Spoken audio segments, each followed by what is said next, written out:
여호수아 12장 말씀 함께 읽겠습니다. 이스라엘 자손이 요단 저편 해 돋는 쪽 곧 아르논 골짜기에서 헤르몬 산까지의 동쪽 온 아라바를 차지하고 그 땅에서 쳐 죽인 왕들은 이러하니라. 시온은 헤스본에 거주하던 아모리 족속의 왕이라.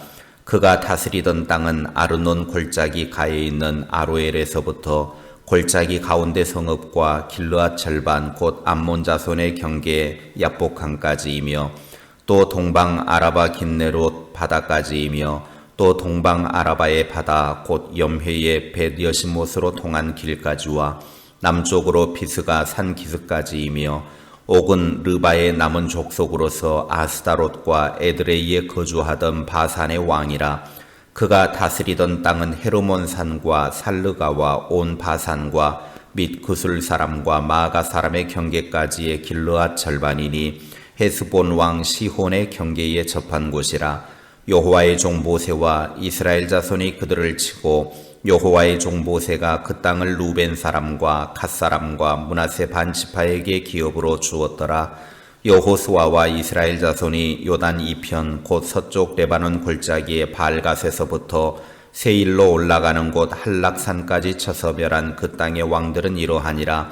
그 땅을 여호수아가 이스라엘의 지파들에게 구분에 따라 소유로 주었으니 곧 산지와 평지와 아라바와 경사지와 광야와 네겝 곧 헷 족속과 아모리 족속과 가나안 족속과 브리스 족속과 히위 족속과 여부스 족속의 땅이라.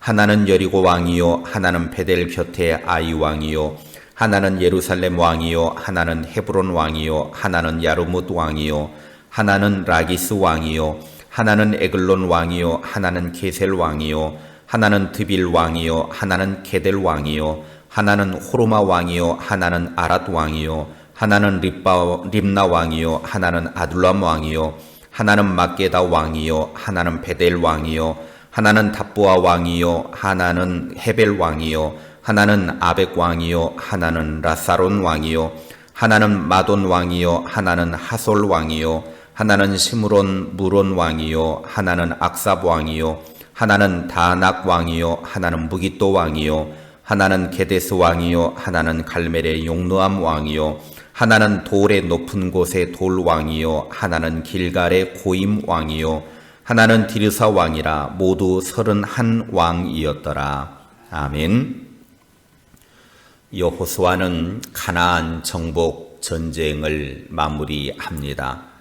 11장 23절에 그 땅에 전쟁이 그쳤다라고 말씀을 하고 그 땅을 이제 각 지파별로 분배하기 전에 먼저 정복과 승리 그리고 형통과 성공의 역사를 기록했습니다.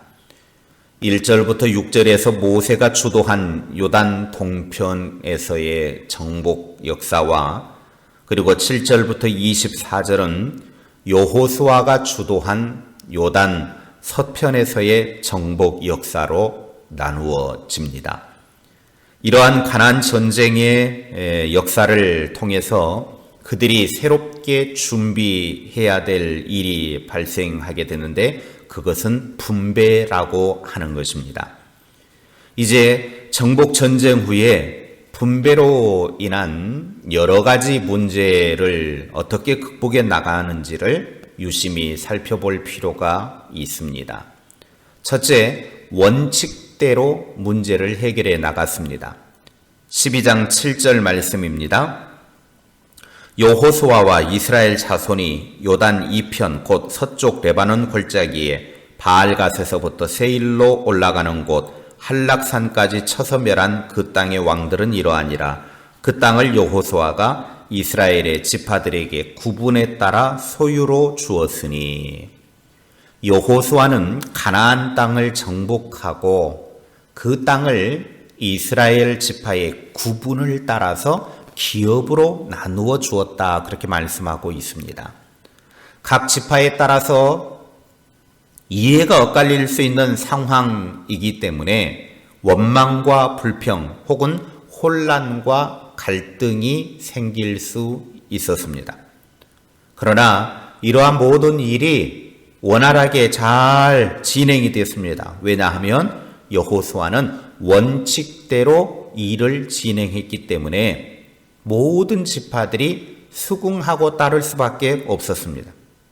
그의 원칙은 모세에게 말씀하신 하나님의 말씀이 원칙이었습니다.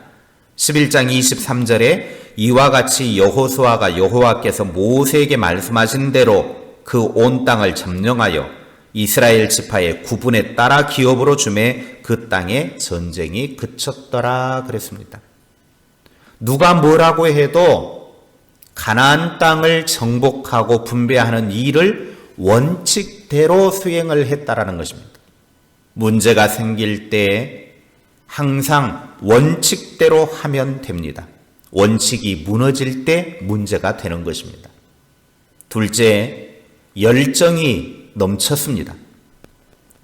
여호수아는 가나안 족속과 싸울 때 무려 31명의 왕을 무찔렀다라고 24절에 밝히고 있습니다.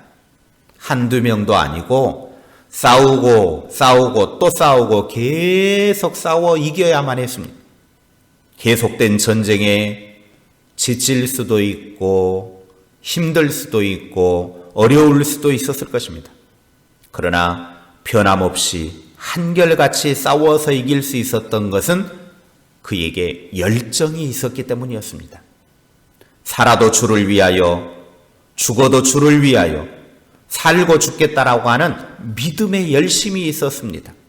하나님께서 맡겨주신 가나안 땅, 이 땅은 우리에게 주신 하나님이 주신 축복의 땅이기 때문에 우리가 취해야 된다라고 하는 믿음의 열정, 그것이 가나안 정복을 끊임없이 해나갈 수 있는 힘의 근원이 되었습니다. 여호수아는 가나안 정복을 하나님이 자기에게 맡겨주신 사명으로 알았기 때문에 그 사명이 열정으로 덧입혀진 것입니다. 하나님께서 맡겨주신 사명에 사로잡힌 사람은 열정적으로 감당할 수 있습니다. 열정으로 문제를 해결해 나가는 주님의 일꾼들이 될 수 있기를 바랍니다. 셋째, 은혜가 있었습니다. 모세가 이끌었던 광야의 이스라엘 백성과 여호수아가 이끌었던 가나안 땅의 이스라엘 백성은 달라도 너무 달랐습니다. 모세 때의 백성은 고난과 시련의 연속이었습니다.